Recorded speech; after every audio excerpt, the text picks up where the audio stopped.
अस्सलाम वालेकुम dear students. आज हम ये देखेंगे कि एक पॉइंटर को किस तरह से फंक्शन का पैरामीटर बनाया जा सकता है। लेकिन इससे पहले हम थोड़ा सा ये रिवाइज कर लें कि रेफरेंस पैरामीटर क्या होता है। हम सब जानते हैं कि रेफरेंस पैरामीटर एक ऐसा पैरामीटर होता है कि जब उसको कोई भी वेरिएबल पास किया जाता है फंक्शन कॉल पे, तो एक्चुअली रेफरेंस वेरिएबल के ऊपर उस ओरिजिनल आर्गुमेंट का या एक्चुअल आर्गुमेंट का एड्रेस जा रहा होता है रेफरेंस वेरिएबल को। तो रेफरेंस वेरिएबल जो है वो ओरिजिनल आर्गुमेंट की वैल्यू को चेंज करता है। हम इसको थोड़ा सा देख लेते हैं, रिवाइज कर लेते हैं कि किस तरह से रेफरेंस वेरिएबल जो है वो काम करता है। हम यहाँ पे एक इंटीजर वेरिएबल बनाते हैं, इसका नाम हम नाम रख लेते हैं, और हम एक फंक्शन जो है उसको डिफाइन करते हैं। हम इसका नाम रखते हैं वॉइड।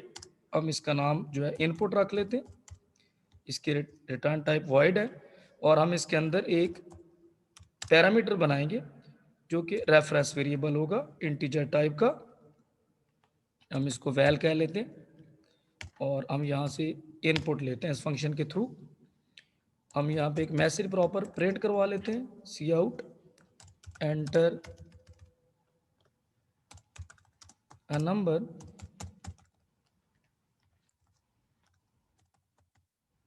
और यहाँ से हम इनपुट लेते हैं वैल में।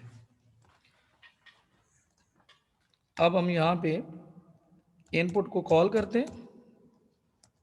आपको पता है कि जब reference variable as a parameter use किया जाता है तो हमें यहाँ से एड्रेस भेजने की ज़रूरत नहीं होती, बल्कि हम सिर्फ वेरिएबल का जो नाम है या वेरिएबल है वो पास करते हैं, और वेरिएबल पास बाय रेफरेंस होता है। मतलब वेरिएबल का जो एड्रेस है वो रेफरेंस वेरिएबल को हैंड ओवर हो जाता है। ठीक है, अब यहाँ से हम नाम को पास करेंगे और हम यहाँ से इसको फिर सी आउट करके देख लेते हैं कि नाम की वैल्यू अब क्या हो चुकी है। तो डियर स्टूडेंट्स, अगर हम देखें तो इसको अगर हम रन करके देखें तो हमारे पास जो इनपुट है इसकी प्रोटोटाइप बना लेते हैं फंक्शन की। और आपको पता है कि ये एक रेफरेंस वेरिएबल होगा।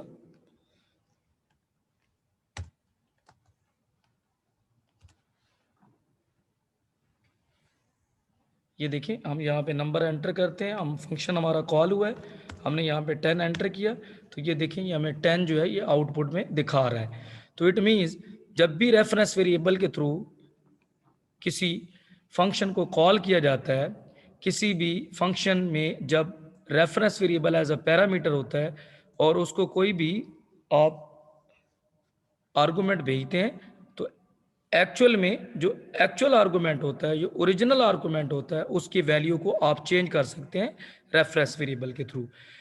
स्टूडेंट्स, इसी तरह से जिस तरह से हम रेफरेंस वेरिएबल के थ्रू ओरिजिनल आर्गुमेंट को या एक्चुअल आर्गुमेंट को एक्सेस कर सकते हैं, उसकी वैल्यूज को चेंज कर सकते हैं, उसकी वैल्यूज को डिस्प्ले कर सकते हैं, इसी तरह से हम पॉइंटर्स के थ्रू भी कर सकते हैं।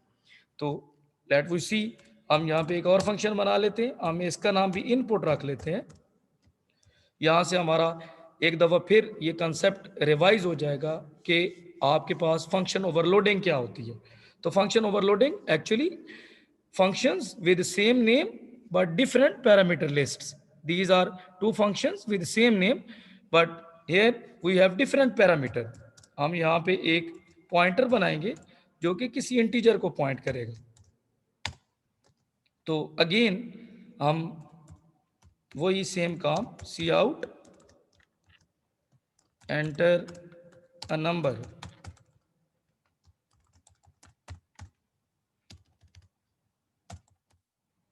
और आप यहाँ पे सी आउट, आपको पता है कि जब भी पॉइंटर किसी लोकेशन को पॉइंट कर रहा होता है और उस लोकेशन या उस वेरिएबल की वैल्यू को आपने प्रिंट करना होता है, तो आप इन डायरेक्शन ऑपरेटर या डी रेफरेंस ऑपरेटर को यूज करते हैं।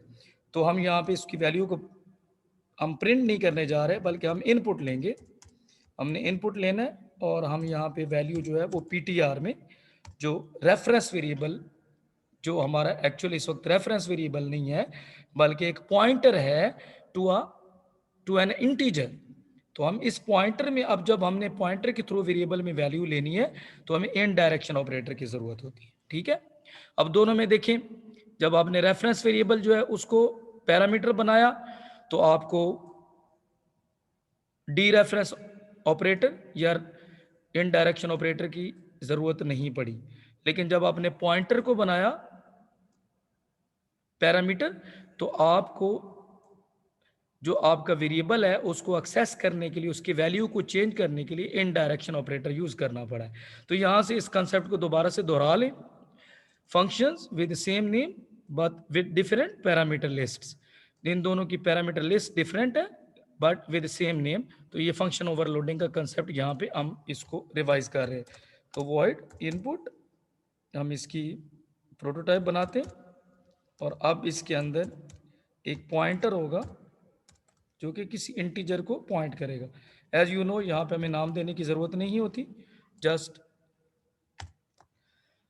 ये लिख दें कि it is a pointer which is pointing to some integer. तो अब देखें, अब मैं इस इनपुट को कॉल नहीं कर रहा बल्कि मैं इनपुट कॉल करूंगा जिसमें एक पॉइंटर है।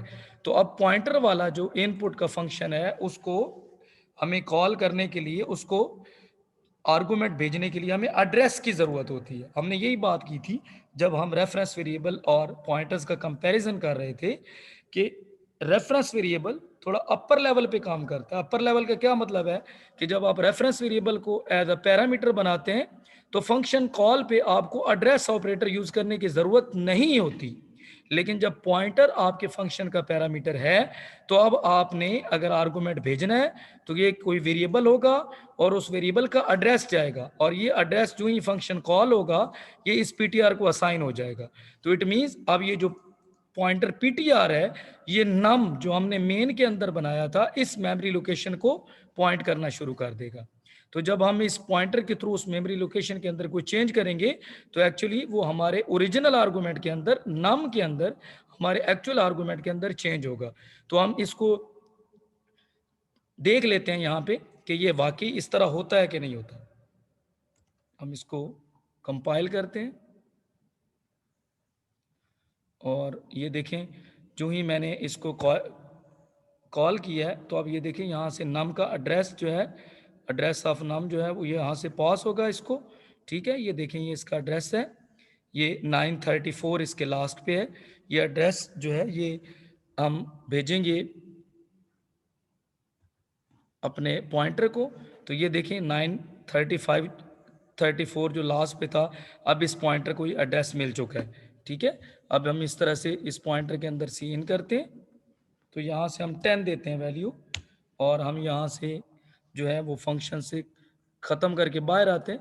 तो अब ये देखें कि अब नम में वैल्यू 10 चली गई है और हम इसको अब डिस्प्ले करते हैं स्क्रीन के ऊपर तो आप देख सकते हैं कि यहाँ पे 10 जो है वो प्रिंट हो चुका है। तो यहाँ से इस वीडियो में हमने ये देखा कि एक पॉइंटर को पैरामीटर किस तरह बनाया जाता है। जब पॉइंटर एज अ पैरामीटर होता है तो उस वक्त आप आर्गुमेंट किस तरह भेजते हैं, यस आप लोग एड्रेस ऑपरेटर के साथ भेजते हैं।